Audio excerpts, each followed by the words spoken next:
जेबी cases एकमात्र option है और एकमात्र पार्टी है जो कि किसी का बंधन में नहीं है, खुला है और सबको हमेशा सही निर्देश देता है। और किन आज जो ये पार्टी में, राजनीतिक पार्टी में आने का मतलब यही है कि इतना लड़ाई लड़ने के बाद, इतना आंदोलन करने के बाद हम लोग को पीटा जा रहा, धारा लगाया जा रहा, छला जा रहा है। 72 विधायक भी समर्थन दिए थे कि 60-40 नियोजन नीति का विरोध में जो हम लोग छात्र लोग कर रहे थे उसका समर्थन दिए थे, लेकिन फिर भी सरकार उसी नीति से फॉर्म निकाल रही है। तो ये लोग क्या किए, दोनों झारखंड माटी का पार्टी है लेकिन वो लोग सेंट्रल पार्टी के साथ गठबंधन कर लिया, गांठ बंद लिया है, उन लोग का झोली में घुस गया, तो वो लोग जो बोलेगा वही करेगा। और सेंट्रल पार्टी कभी झारखंड में बैरिकेटिंग लगाना कभी नहीं चाहेगा, झारखंड में घोड़ना कभी नहीं चाहेगा, क्योंकि सेंट्रल पार्टी को अच्छी तरह से मालूम है कि झारखंड ही एकमात्र राज्य है जहां पूरा भारत देश।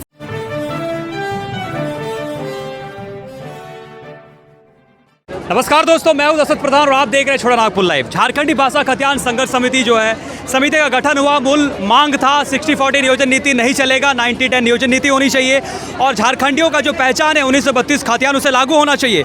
लेकिन तमाम सिर फड़वाने के बाद, आपका विधानसभा घेराव करने के बाद, तमाम जद्दोजहद के बाद ये लागू नहीं हो पाया और अभी जेबी केसेस जो है एक फुल फ्लेज पार्टी के तौर पर इलेक्शन लड़ने की तैयारी कर रही है और जगह जगह, इसी क्रम में आपको बता दें कि जगह जगह गाँव पे जा रही है और सभा कर रही है, लोगों को समझा रही है कि जेबी केसेस क्या है और इसका क्या मतलब है और क्या इसका इच्छा है और आप लोगों का किस तरह हक अधिकार हम लोग दिलाने का काम करेंगे।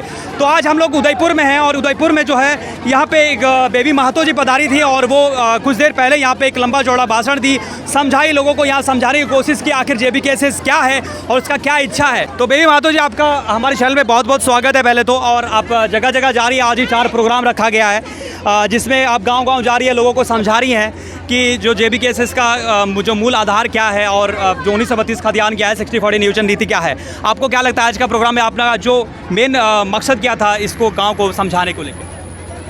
सभी को मेरा जोहार और आपका चैनल के माध्यम से जो इस वीडियो को देख रहे हैं उन सबको भी मेरा जोहार रहेगा। आज का जो हमारा मोटो था, जो हमारा मेन मकसद था लोगों को समझाने का, झारखंड अलग होकर पूरा 23 साल होने जा रहा है। पूरा 23 साल में आज तक हम लोग का झारखंड में हुआ क्या है? कुछ नहीं। हम लोग का झारखंड जिस मुद्दा को लेकर के अलग हुआ था, वो सब कुछ भी नहीं हुआ है।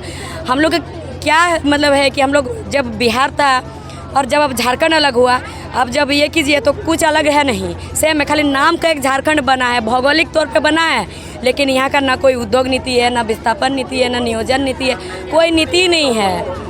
हमारे यहाँ नियम नीति बना ही नहीं है कुछ भी। तो जब नीति बना नहीं है, हमेशा जितने भी हमारे नेता मंत्री लोग आते हैं, ठीक है, हम लोग तो कोई भी नेता मंत्री है नहीं, नेता मंत्री लोग आते हैं, वो हमेशा एक ही चीज़ कहते हैं कि हम विकास करेंगे। क्या करते हैं? रोड बनाते हैं। और अभी गांव जब हम लोग जा रहे हैं ना, तो प्रत्येक गांव का रोड का स्थिति इतना ख़राब है कि मतलब आदमी चल भी नहीं सकता, पूरा पैर भर जाएगा कीचड़ से। बना रहे हैं क्या? 4 लाइन। और लोगों को अपना जो अधिकार के बारे में जानकारी किसी को मिल ही नहीं रहा है। हर एक गांव में किसी को भी जाके पूछिए, अपना अधिकार के बारे में कुछ भी जानकारी नहीं है कि मेरा क्या अधिकार है, मेरा क्या अस्तित्व है, वो किसी को कुछ नहीं मालूम। खाली सबको एकदम भक्त बन गया, नेता मंत्री लोग का नाम लेके एकदम ये जप रहा है पूरा। जब झारखंड अलग हुआ, लोग को नहीं मालूम है कि वो नेता, बस खाली नाम मालूम है। वो मंत्री जी जो है वो कौन सा मंत्री है, वो कौन सा पद में है, क्या है, ये भी नहीं मालूम है।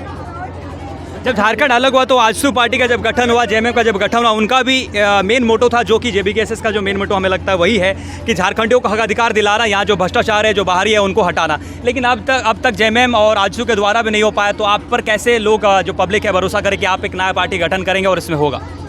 अब तक 2 ही पार्टी था झारखंड का, ठीक है। तो ये आजसू और जेएमएम है, ये दोनों मिला के आपस में गठबंधन कर सकता था और सरकार बना सकता था, क्योंकि झारखंड माटी का पार्टी है, बना सकता था ना। लेकिन ये लोग क्या किए, दोनों झारखंड माटी का पार्टी है लेकिन वो लोग सेंट्रल पार्टी के साथ गठबंधन कर लिया, गांठ बंद लिया है, उन लोग का झोली में घुस गया, तो वो लोग जो बोलेगा वही करेगा। और सेंट्रल पार्टी कभी झारखंड में बैरिकेटिंग लगाना कभी नहीं चाहेगा, झारखंड में घोड़ना कभी नहीं चाहेगा, क्योंकि सेंट्रल पार्टी को अच्छी तरह से मालूम है कि झारखंड ही यही एकमात्र राज्य है जहाँ पूरा भारत देश का 40% खनिज संपदा मिलता है, और वो 40% अकेले राज्य में सबसे अमीर राज्य है, और यहाँ का लोग सबसे गरीब है। अगर यहाँ के लोग शिक्षित होंगे, यहाँ अगर वो बैरिकेडिंग लगा देगा तो फिर यहाँ का खनिज संपदा वो लेके नहीं जा सकता है। इसीलिए वो कभी झारखंड में बैरिकेडिंग लगाना चाहेगा ही नहीं, झारखंड का नीति बनाना चाहेगा ही नहीं जो झारखंडियों का हित में हो। और ये लोग उन दोनों के साथ गठबंधन कर लिया। JB-KSS एकमात्र ऑप्शन है और एकमात्र पार्टी है जो कि किसी का बंधन में नहीं है,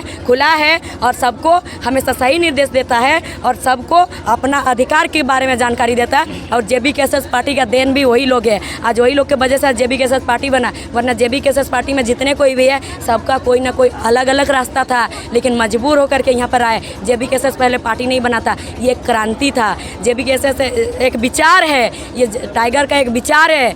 JB-KSS कोई एक जो पार्टी बना ये एक परिवार है।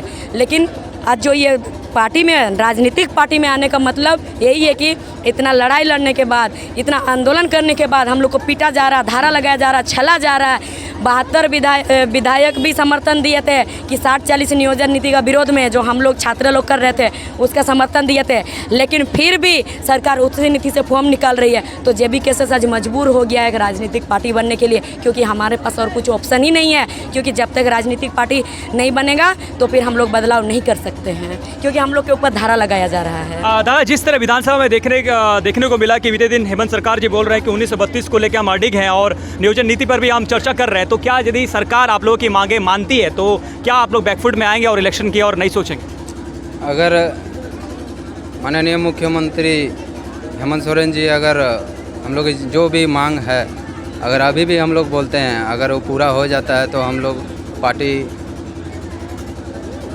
देखते हैं। अगर हम लोग जयराम दास जो भी आगे का निर्णय लेंगे वही हम लोग आगे का उनके साथ हैं, उनके नेतृत्व में हम लोग आगे बढ़ेंगे। लेकिन अभी तक तो ये तो आज 5 साल से हम लोग सुन रहे हैं हेमंत सोरेन जी से कि हम लोग का नीति नियम निर्धारित होगा। अभी तक तो कोई नीति नियम निर्धारित ही नहीं हुआ है।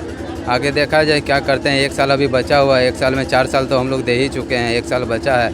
1 साल में क्या करेंगे देखते हैं। अभी तक तो हमारा जो खतियान वाला जो मुद्दा था अभी तक उसको कुछ नहीं कर पाए हैं। हम लोग कौन यहाँ का आदिवासी मूलवासी झारखंडी हैं, हम लोग को वही नहीं मालूम। तो आगे का हेमंत सोरेन जी क्या करते हैं देखते हैं। ठीक है, धन्यवाद। समय की थोड़ी सी तंगी है और लगातार 4-5 सभाएं हैं बेबी मातो जी का और तमाम JB-KSS के सक्रिय सदस्य हैं। तो जो है जानने के मुद्दे, जो मुख्य मुद्दे, जो मुख्य सवालें थे वो हम जानने की कोशिश किए और यहीं पे रखते हैं। चैनल को सब्सक्राइब जरूर कीजिएगा, वीडियोस को लाइक कीजिएगा, शेयर कीजिएगा और ऐसे ही जो सभा है हम सभा में जाते रहेंगे, जानते रहेंगे और लोगों से भी यहाँ जानने की कोशिश करेंगे कि क्या कितना हद तक लोगों की जहन में JB-KSS की जो मुद्दा है वो समझ में आई है और घुसा है।